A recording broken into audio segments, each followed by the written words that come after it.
Batuk adalah suatu hal yang umum terjadi dan merupakan mekanisme alami tubuh untuk membersihkan tenggorokan dari dahak dan iritasi.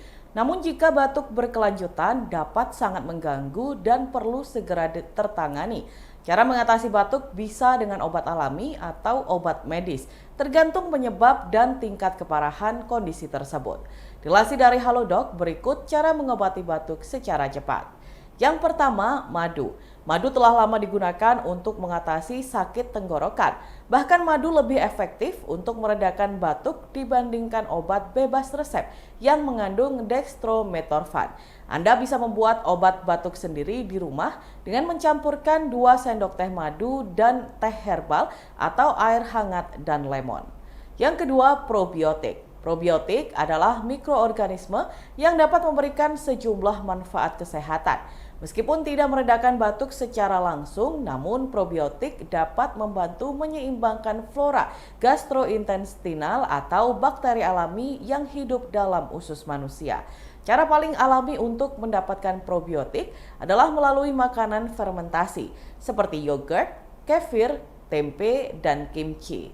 Yang ketiga, minuman hangat. Mengonsumsi minuman seperti teh hangat atau air lemon hangat dapat memberikan efek menghilangkan rasa perih atau sakit pada tenggorokan akibat batuk. Minuman hangat juga dapat membantu melonggarkan lendir yang menempel di tenggorokan saat batuk. Selain itu, cairan hangat dapat membantu dalam proses pengeluaran lendir tersebut sehingga lebih mudah keluar.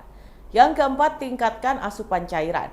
Meningkatkan kebutuhan cairan merupakan tindakan yang diperlukan ketika sedang batuk. Tetap terhidrasi dengan baik adalah cara yang tepat untuk membantu mengencerkan lendir. Cairan tidak hanya Anda dapatkan dari minuman, tapi bisa juga melalui sup, seperti sup ayam atau sup daging. Yang kelima, berkumur dengan air asin. Cara ini mungkin relatif sederhana, namun nyatanya berkumur dengan air garam dapat membantu meredakan tenggorokan gatal yang menyebabkan batuk. Mencampur seperempat hingga setengah sendok teh garam dengan segelas air hangat dapat meredakan iritasi. Yang keenam, minum air jahe. Jahe telah lama dikenal sebagai salah satu obat tradisional yang ampuh dan sering digunakan untuk meredakan berbagai penyakit, termasuk batuk.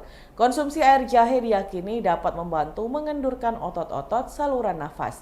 Manfaat ini dapat memberikan bantuan bagi gejala asma dan batuk. Yang ketujuh, penggunaan obat bebas resep. Ada beberapa obat tanpa resep yang dapat Anda gunakan untuk meredakan batuk. Yang pertama, obat batuk dengan bahan aktif guaifenesin. Guaifenesin merupakan agen ekspektoran yang membantu melonggarkan lendir dalam saluran pernafasan sehingga mempermudah pengeluaran dahak. Yang kedua, obat batuk dengan bahan aktif dextromethorphan. Dextromethorphan adalah agen antitusif yang bekerja dengan mengurangi refleks batuk di otak. Obat-obatan yang mengandung dextromethorphan seperti sirup batuk dapat membantu meredakan batuk kering yang tidak produktif.